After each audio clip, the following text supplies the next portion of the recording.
Cricket betting నిర్వహిస్తున్న 6గురిని కడప జిల్లా ప్రొద్దుటూరు పోలీసులు అరెస్ట్ చేశారు. నిందితుల నుంచి 2,20,000 రూపాయలు, 10 సెల్ ఫోన్లు, ఓ ల్యాప్టాప్ స్వాధీనం చేసుకున్నారు. ప్రొద్దుటూరు ఎర్రగుంట్ల బైపాస్ రోడ్డులో ఐపీఎల్ మ్యాచ్కు సంబంధించిన లావాదేవీలు చూస్తుండగా 6గురిని అదుపులోకి తీసుకుని రిమాండ్కు తరలించినట్లు ఏఎస్పీ తెలిపారు. ఎర్రగుంట్ల బైపాస్ రోడ్ లో మనీ కఫే అని ఒక ఇది ఉంది. దాంట్లో మనకు ఆల్రెడీ మనం ట్రాక్ చేసిన బుక్కీ గురించి మనకి ఇన్ఫర్మేషన్ వచ్చింది. అక్కడ కూర్చోబెట్టి డిస్కస్ చేస్తున్నారని మనం వెళ్ళి రైడ్ చేసాము. అప్పుడు అలాంగ్ విత్ 5 other people ఒక మెయిన్ బుక్కీ కూడా అరెస్ట్ చేసాము. 2,20,000 రూపీస్ ఇన్ క్యాష్ అండ్ తీసుకొచ్చి మనం ఇన్వెస్టిగేషన్ చేసాము. మనీ ట్రయల్ వర్కౌట్ చేసాము. దాంట్లో we identified around 16 accounts. And దాంట్లో we have frozen around 4,14,000 rupees.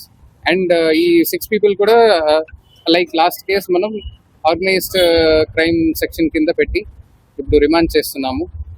Residents of Proddatur and బయట నుంచి వాళ్ళు కూడా ఈ నెట్వర్క్ లో ఉంటారు. అండ్ బియాండ్ దట్ దుబాయ్ లో కూడా ఉంటారు. ఇప్పుడు వరకు మనం we worked out that links. But money trail workout చేసి we are trying to block and freeze remaining accounts also.